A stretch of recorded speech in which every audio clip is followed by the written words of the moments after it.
¿De verdad suenan mejor los vinilos y los magnetófonos o es solo una moda retro más? La llegada a partir de los años 80 del siglo pasado de los soportes de grabación de audio digital como el disco compacto supuso un cambio radical en la industria y en nuestra forma de entender la distribución de contenidos musicales. Por fin teníamos entre las manos un formato de calidad que podía perdurar en el tiempo sin desgastarse con el uso y manteniendo todas sus propiedades. Sin embargo, aunque para una gran mayoría de usuarios la calidad ofrecida era y ha sido más que satisfactoria, rápidamente surgieron detractores desde los sectores más audiófilos que renegaban de los CDs y de sus primeras implementaciones por ser de inferior calidad sonora que sus equivalentes en otros formatos, como los populares discos de vinilo y los menos conocidos magnetófonos de bobina. En los últimos años hemos asistido a una triste época de decadencia en la calidad de las grabaciones, magnificada principalmente por los archivos digitales compartidos en las primeras redes de banda estrecha con una enorme compresión digital para poder ser descargados rápidamente y reproducidos en streaming. El infame MP3 y sus derivados se hacían con el mercado de masas muy a pesar de los aficionados más exigentes. Pero la resistencia audiófila estaba ahí para plantar cara y desde hace unos 5 años ha logrado que antiguos formatos analógicos renazcan de entre las cenizas, argumentando una mayor calidad sonora y definición de la microinformación presente en las pistas de audio. El primer formato en resucitar fue el vinilo, pero parece que en los últimos meses las cintas para magnetófonos de bobina o reel to reel están volviendo a recobrar fuerza. Ha surgido todo un movimiento retro por internet que aboga por estos antiguos formatos de cinta como el santo grial de la calidad sonora, y se venden tanto reproductores vintage como bobinas para grabar o con temas pregrabados por auténticas fortunas. Y claro, después de leer un montón de foros, recomendaciones y páginas en las que se venden y restauran estas reliquias, a uno le surgen dudas. ¿De verdad se escucha mejor que los formatos digitales como el MP3, el CD o los de alta definición como el SAG, FLAC, etc.? ¿Qué hay de cierto en las supuestas ventajas casi milagrosas que ofrecen? Si me paso a estos formatos analógicos, ¿me adentraré en el nirvana de la calidad sonora o me quedaré como estoy ahora, pero con menos dinero en el bolsillo? Con una capacidad de almacenamiento bastante más limitada que un CD convencional, los discos de vinilo resurgían hace años argumentando ventajas a veces un tanto esotéricas, pero que han calado en una gran parte del sector audiófilo. Para empezar, cualquier experto en el tema nos dirá que un vinilo o magnetófono de bobina, a diferencia de un CD, registra absolutamente toda la información sonora del acontecimiento musical, con todos sus armónicos y altas frecuencias, mientras que un CD pierde parte de esta información debido al muestreo digital. Esta afirmación es completamente falsa, ya que el teorema de muestreo de Nyquist-Shannon demuestra que es matemáticamente posible la reconstrucción exacta de una señal periódica continua en banda base a partir de sus muestras, si la señal está limitada en banda y la tasa de muestreo es superior al doble de su ancho de banda. Es cierto que la calidad sonora obtenida depende de esa banda limitada, es decir, el ancho de banda escogido como fuente del sonido, que en el caso del CD fue de 44.1 kHz para poder almacenar toda la información musical hasta 22 kHz, frecuencia superior al máximo audible del ser humano. Recordemos que nuestro rango de audición va de 20 Hz a los 20 kHz, por lo que no hay pérdida de información sonora. También depende del posterior proceso de cuantificación que en el CD se realiza con 16 bits de resolución y en otros formatos más modernos con 24 bits, más que suficiente para que no sea imposible distinguir imperfecciones en el sonido. El CD se caracteriza más por ausencia de ruido de fondo, por tener una mejor relación señal-ruido, diferencia entre la información musical y el ruido. Una mejor separación entre canales, con una imagen estereofónica más amplia y definida y una distorsión inferior debido a la menor necesidad de amplificar la débil señal que era posible extraer de los discos de vinilo o incluso de los magnetófonos de menor calidad, También ofrecen un rango dinámico mayor que el de los discos de vinilo y los magnetófonos, es decir, una mayor diferencia entre los sonidos más suaves y los más fuertes que es capaz de almacenar y posteriormente reproducir, aunque este punto no se considera siempre como una ventaja, sino como un inconveniente. Pero, ¿por qué? Cuando los primeros CDs llegaron al mercado, los procesos de edición para el nuevo formato no estaban perfeccionados del todo, y los ingenieros de sonido no sabían aprovechar este enorme nuevo rango dinámico. El resultado fue un audio con menos fuerza, con menos pegada y sobre todo con un volumen inferior al del vinilo o las cintas.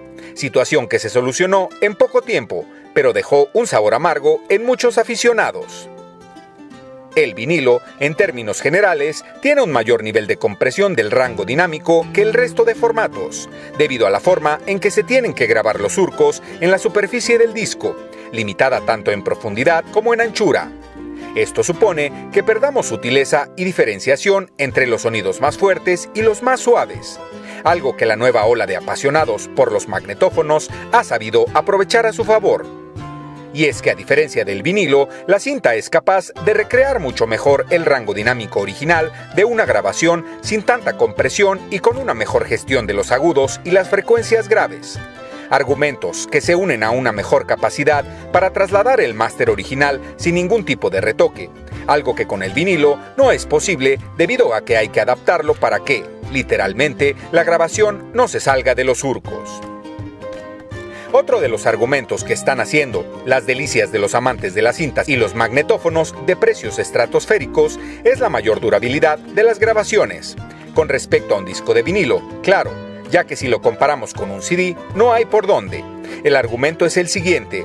Mientras que un vinilo es como un derivado de Misión Imposible, en el que tras cada audición está un paso más cerca de autodestruirse debido al roce de la aguja en la superficie, un magnetófono de cinta no sufre este problema. Y es una verdad, pero solo a medias, ya que la cinta tiene que enrollarse y desenrollarse, pasar por una serie de cabezas lectoras que, aunque poco, van degradando la información almacenada magnéticamente con cada escucha. Es cierto que no es un problema tan destacable como el caso de los vinilos, pero está ahí y hará que la calidad de la música no sea la misma en la primera audición que en la número 100. En este punto cualquier audiófilo, amante de las cintas, nos argumentará lo siguiente. Bueno, lo que me estás contando hasta ahora tiene sentido, pero aún así, los magnetófonos cuentan con un sonido más cálido, que llena más las frecuencias medias y que es mucho más agradable para la escucha que el vinilo, algo más frío y gélido que los CDs o los formatos digitales. Y tiene razón, sobre todo si se acompaña el reproductor con un amplificador clásico de válvulas. La clave está en la distorsión armónica, introducida por el reproductor, el preamplificador y el amplificador. Y sobre todo, la de segundo orden. Básicamente, lo que hacen es incorporar un defecto en el que se añaden frecuencias armónicas, es decir, múltiplos enteros de la frecuencia original, a la señal con mucha menor amplitud, pero lo suficiente como para que sea audible. El efecto en nuestras mentes es que ese sonido más agradable y cálido que llena el espacio con rapidez, pero que en realidad no es más que una distorsión de la señal original que debería hacernos dudar de si estábamos buscando alta fidelidad o un sonido coloreado que se amolde a nuestros gustos. Hay que tener en cuenta que en un formato digital con mayor rango dinámico, la mejor relación señal-ruido, sin distorsión ni ruidos analógicos, siseos, clics, etc., es posible replicar el efecto de un formato analógico, añadiendo en producción ese rango dinámico comprimido o esos armónicos que tanto gustan, pero en un vinilo o la cinta no es posible replicar las características de limpieza y fidelidad de un formato digital, ni el resto de ventajas como durabilidad, posibilidad de replicación, etc. Entonces, ¿merece la pena apostar por estos formatos analógicos? Ante todo, no me entiendan mal. Lo que hay en estas líneas son argumentos técnicos sobre calidad y fidelidad sonora que podemos poner sobre papel para comparar con cada uno de los formatos y plataformas de reproducción musical. Pero esto no quiere decir que necesariamente seamos menos listos o nos dejemos llevar por las modas al escoger cualquiera de los anteriores sistemas. Lo que debe primar nuestro gusto y nuestra sensibilidad auditiva si preferimos esas cálidas distorsiones de la cinta frente al frío sonido del CD, el volumen más fuerte de un vinilo frente a un CD con mayor rango dinámico o ese siseo de fondo de la cinta frente al silencioso SCAC. No hay nada de malo en ello. Nuestra forma de percibir la música es personal e intransferible y depende de nuestra experiencia pasada y cómo nos iniciásemos en este mundo y de cuáles fueron nuestros primeros dispositivos de sonido. De hecho, no te extrañe que algunos jóvenes de hoy en día, que han nacido con el reproductor MP3 bajo el brazo, prefieran este tipo de formatos a causa de una cierta calidez o sensación de confort introducida por los artefactos digitales de compresión. Un auténtico sacrilegio para la mayoría de los que ya tenemos cierta edad. Dicho esto, para valorar si merece la pena o no pasarse a uno de estos formatos retros de moda, debemos considerar otros aspectos y en especial la disponibilidad de contenidos y los precios. Si bien es cierto que el mundo del vinilo se ha revitalizado mucho en los últimos años y tenemos a nuestra disposición multitud de reproductores y discos a precios razonables, no podemos decir lo mismo en el caso de los magnetófonos. Lo que actualmente podemos encontrar por internet se venden muchas veces como piezas de coleccionistas a precios desorbitados. Y algo similar ocurre con las cintas, muy difíciles de encontrar y que pueden llegar a costar entre $200 y $450 sin problemas. Además, estos precios se suman los del resto de componentes del sistema del sonido, que tendrán que estar a la altura para extraer el máximo potencial del equipo.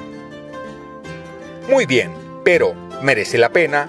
¿Obtendré una mejora notable con respecto a los formatos de sonido de alta fidelidad digitales? Mi experiencia es que, si la grabación está correctamente realizada y adaptada al formato de almacenamiento, las diferencias son inapreciables. Si puedes elegir, mejor gasta tu dinero y presupuesto en unos buenos altavoces y disfruta con grabaciones de calidad. Tus bolsillos y oídos te lo agradecerán.